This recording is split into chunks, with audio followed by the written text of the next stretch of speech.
been a huge transformation in the business aviation world. It's been on a lot of different ways. One is the average age of the buyer. Normally it was the Fortune 1000 companies, and these always were the buyers of all the airplanes around. Now it's become much more entrepreneurial of a buyer.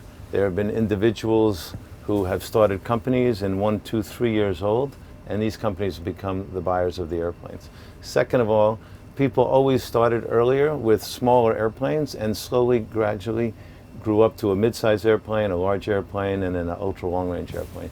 Today, a lot more people go right to a larger airplane. The other thing is where the airplanes are being sold to.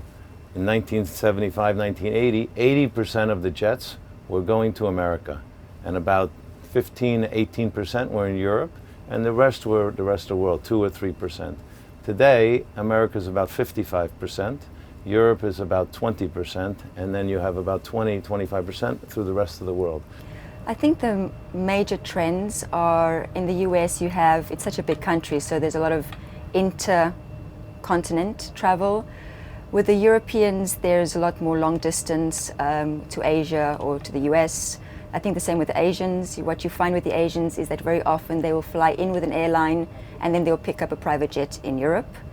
And the other difference that you see between those markets is that the US market, it's a common way of transportation in the sense that it's more like a point from A to B, to get from A to B.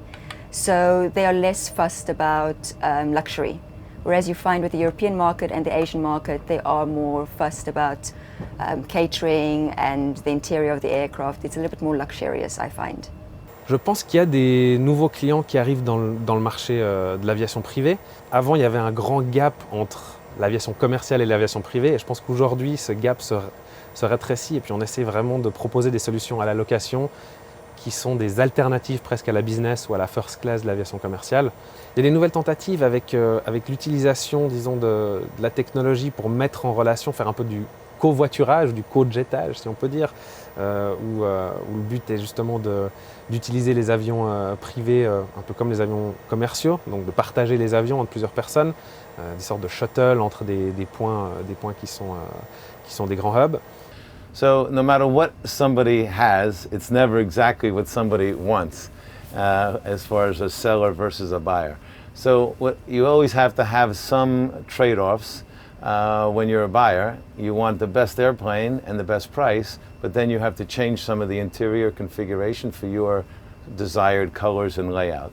This is the challenge of trying to find the exact middle ground of an airplane that fits price, specifications, hours, year, with the cosmetics. Well, I think the advantages of owning a private jet is that you get to choose your aircraft. So you get to choose the interior, you get to choose your crew.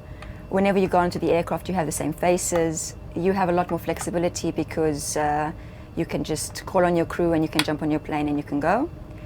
The disadvantage, of course, is the cost impact that you have with the private jet. So you have to put a down payment quite far in advance. The costs of the aircraft are yours and they are there.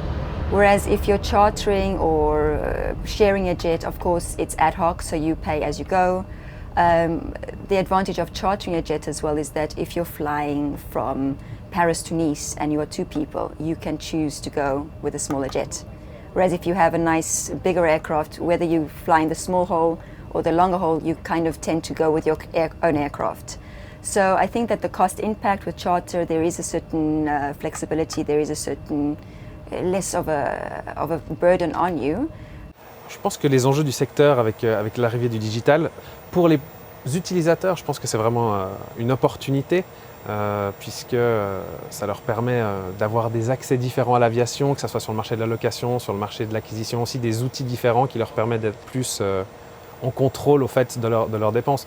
Je pense que vraiment la force de sociétés comme MySky ou comme d'autres acteurs sur le marché actuellement, c'est d'utiliser vraiment cette technologie, cet aspect technologique pour amener cette efficience qui n'est pas possible avec l'aspect manuel ou comme ça a été fait d'une façon moins automatisée, disons, et moins technologique. I thought that since 50% of the world market is outside the United States, and a lot of these buyers and sellers were ignored by a lot of the American aircraft brokers.